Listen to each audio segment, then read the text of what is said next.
Hello बच्चों, आज हम पढ़ेंगे शब्दों का वर्गीकरण में चौथी क्लास। ठीक है। चौथा प्रयोग के आधार पर शब्द भेद।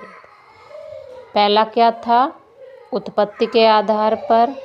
दूसरा था रचना के आधार पर। तीसरा था अर्थ के आधार पर। अब चौथा है प्रयोग के आधार पर। ठीक है।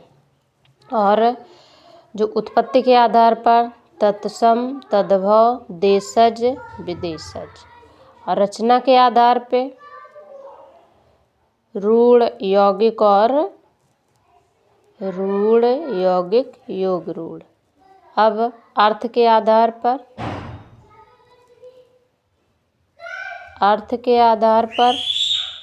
और चौथा हो गया आपका प्रयोग के आधार पर। ठीक है।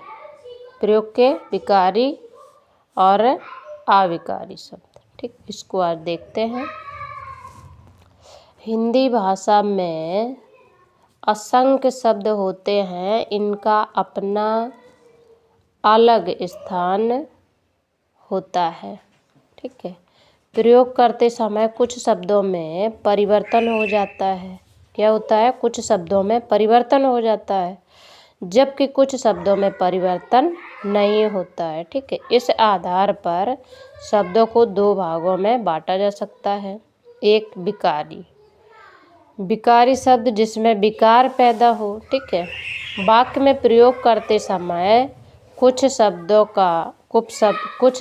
का लिंग, वचन, कारक इत्यादि के कारण थोड़ा परिवर्तन होता है, परिवर्तित हो जाता है इनका रूप। ठीक है। अर्थात उनके आकार में कुछ विकार उत्पन्न हो जाता है। ठीक है। इन्हीं परिवर्तित होने वाले शब्दों को विकारी शब्द कहा जाता है। जैसे देखो, इसको देखते हैं। जैसे लड़का से फिर क्या हुई? लड़की, उसको बना दिया, इसी से बना है। ठीक है। फिर उसी शब्द से लड़के। देखो, ये लिंग के आधार पे हो गया। किसके आधार पे हुआ? लिंग के। ठीक है। कि लड़का है तो उसको स्त्रीलिंग कर दिया। ठीक, ये पुल्लिंग, ये स्त्रीलिंग। फिर लड़के, ये फिर वचन के आधार पे, मतलब बहुत सारे। ठीक है। फिर लड़कियां, क्या हुआ? फिर लड़कियां। ठीक है। इन्हीं से बनाया गया इनको। युवक, युवाओं, युवकों। ठीक है। और युवती, युवतियां आदि।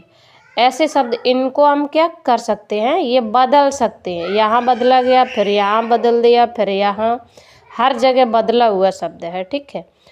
और इन विकारी शब्दों में क्या होता है? इन विकारी शब्दों के निम्नलिखित 4 भेद होते हैं।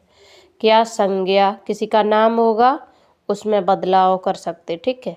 फिर सर्वनाम, वह है, यह है, इसमें। फिर विशेषण, इसमें क्रिया विशेषण। ठीक है।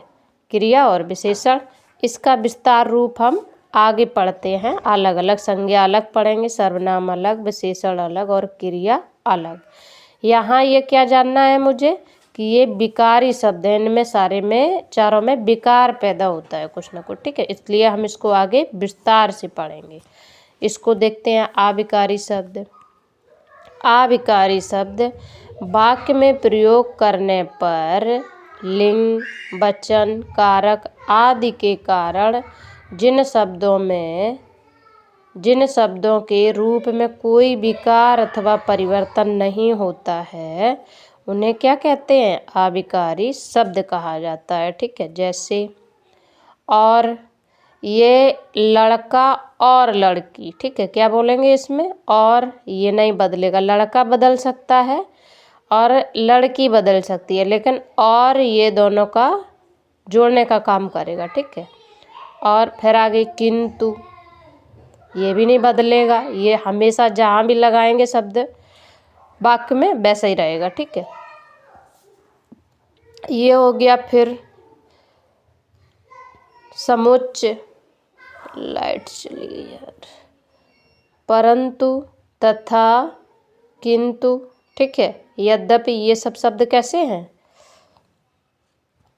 इनमें कहीं भी विकार पैदा नहीं होता है। ठीक है। इसके भी 4 हैं, अविकारी के भी 4 हैं।